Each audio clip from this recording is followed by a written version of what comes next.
Hello everyone, मेरा नाम पूजा कश्यप है। Education for all YouTube channel में आपका हार्दिक स्वागत है। हमने पिछले वीडियो में पढ़ा था कि हमें भोजन के बारे में, किस तरह से भोजन हमें क्यों आवश्यक है, भोजन से हमें कौन कौन से पोषक तत्व मिलते हैं, जैसे कार्बोहाइड्रेट, वसा, प्रोटीन, खनिज लवण इत्यादि। और पोषण स्तर पढ़ा था। पोषण स्तर में 2 स्थितियाँ पढ़ी थी, सुपोषण और कुपोषण। सुपोषण एक अच्छा पोषण बताया गया है जो स्वस्थ रहने में हमारी मदद करता है। कुपोषण वह स्थिति है जो पोषण स्तर में अनिश्चित, अनबैलेंस, अनियंत्रित, असंतुलित मात्रा में उपस्थित होता है, वो कुपोषण होता है। तो यह हमने पिछली अध्याय में पढ़ा था। कुपोषण की 2 स्थितियाँ पढ़ी थी, अल्पोषण और अतिपोषण। आगे की चर्चा इस वीडियो में करेंगे। आज हम पढ़ेंगे स्वास्थ्य। स्वास्थ्य सिर्फ बीमारियों की अनुपस्थिति का नाम नहीं है। स्वास्थ्य का अर्थ विभिन्न लोगों के लिए अलग अलग होता है। सही बात है कि स्वास्थ्य के लिए स्वास्थ्य बीमारियों की अनुपस्थिति का नाम नहीं होता है। स्वास्थ्य का जो मतलब होता है सभी लोगों के लिए अलग अलग होता है। विश्व स्वास्थ्य संगठन WHO के अनुसार स्वास्थ्य सिर्फ रोग या दुर्बलता की अनुपस्थिति ही नहीं, बल्कि एक पूर्ण शारीरिक, मानसिक एवं सामाजिक खुशहाली की स्थिति है। WHO ने माना है कि शारीरिक, मानसिक एवं सामाजिक रूप से जो खुशी की स्थिति है वह स्वास्थ्य है।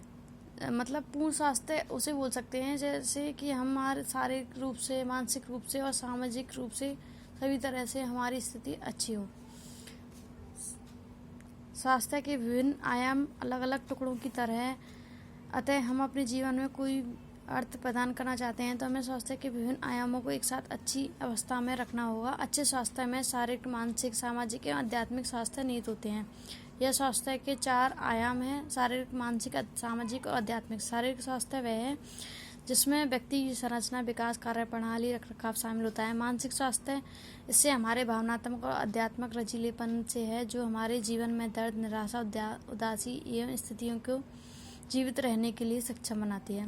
सामाजिक स्वास्थ्य से तात्पर्य है व्यक्ति विशेष समुदाय के सामंजस्य बैठा पाने की क्षमता से है। एक सामाजिक रूप से स्वस्थ व्यक्ति परोपकारिता, सहिष्णुता, सचेतता के गुण होते हैं। ऐसे व्यक्ति सदैव प्रसन्न रहते हैं और दूसरों से भी हार्दिक संबंध बनाए रखते हैं। इस तरह का व्यक्तित्व किसी भी सामाजिक प्रणाली में सामंजस्य बैठा पाता है।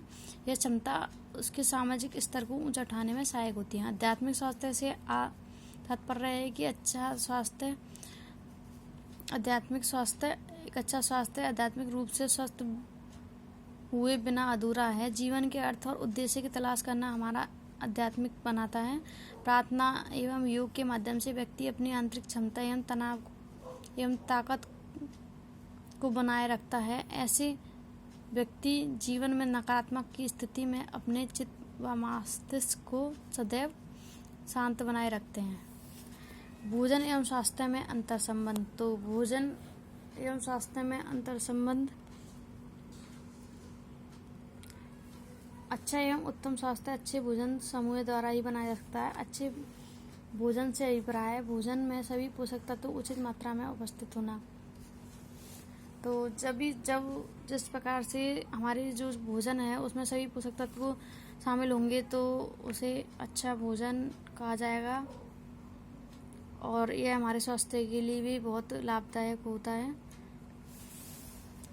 यदि मूल रूप से समझा जाए तो पोषक तत्व शरीर को बनाते हैं। समस्त शारीरिक गतिविधियां सुचारू रूप से चलती रहें, इसके लिए पोषक तत्व अत्यावश्यक है। पोषक तत्वों के अभाव से पोषण स्तर में गिरावट आती है और व्यक्ति रोग से ग्रसित हो जाता है। यदि हमें पोषण अच्छा नहीं मिलेगा तो व्यक्ति रोग से ग्रसित हो जाएगा। आपको भी पता है, अच्छे पोषण में व्यक्ति का स्वास्थ्य अच्छा रहेगा। वह हरे पत्तेदार सब्जियां, ये सारी चीज़ें लेगा तो उसका स्वास्थ्य भी अच्छा होगा। बच्चों में पोषक तत्वों की कमी होने के कारण उनके शारीरिक एवं मानसिक विकास में बाधा आती है। सभी को पता है कि जब उसका जो पोषक तत्व बच्चों को नहीं मिलेगा जो उनको मिलना चाहिए तो उनके शारीरिक विकास है उसमें भी दिक्कत आएगी और मानसिक विकास में भी दिक्कत आएगी। शारीरिक विकास के धीमे होने या शरीर के रोगग्रस्त होने से मनुष्य की कार्य क्षमता में कमी आती है। इसका विपरीत प्रभाव उत्पादन एवं जीविकोपार्जन पर पड़ता है। यह पौष्टिक तत्वों की उपलब्धता में और कमी लाता है। यह चक्र इसी प्रकार चलता रहता है।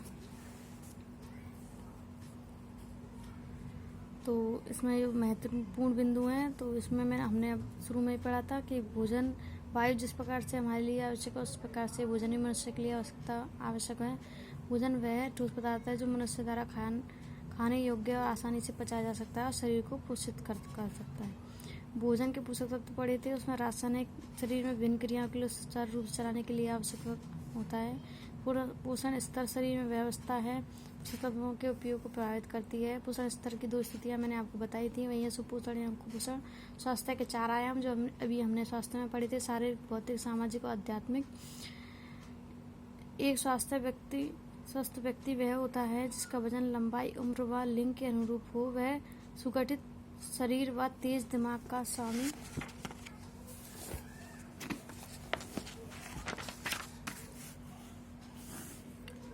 हो और दृढ़ विश्वास तथा आकर्षक व्यक्ति वाला सामाजिक मनुष्य हो। भोजन व स्वास्थ्य में गहरा अंतर संबंध है। यदि पोषक तत्वों से युक्त भोजन ग्रहण करता है तो पोषण स्तर अच्छा होगा तथा वह हमेशा स्वस्थ रहेगा। तो हमने आज अपना एक चैप्टर कंप्लीट कर लिया है। और आपको यह अच्छा लगा हो तो आगे की चर्चा हम नेक्स्ट वीडियो में करेंगे। तो थैंक यू सो मच।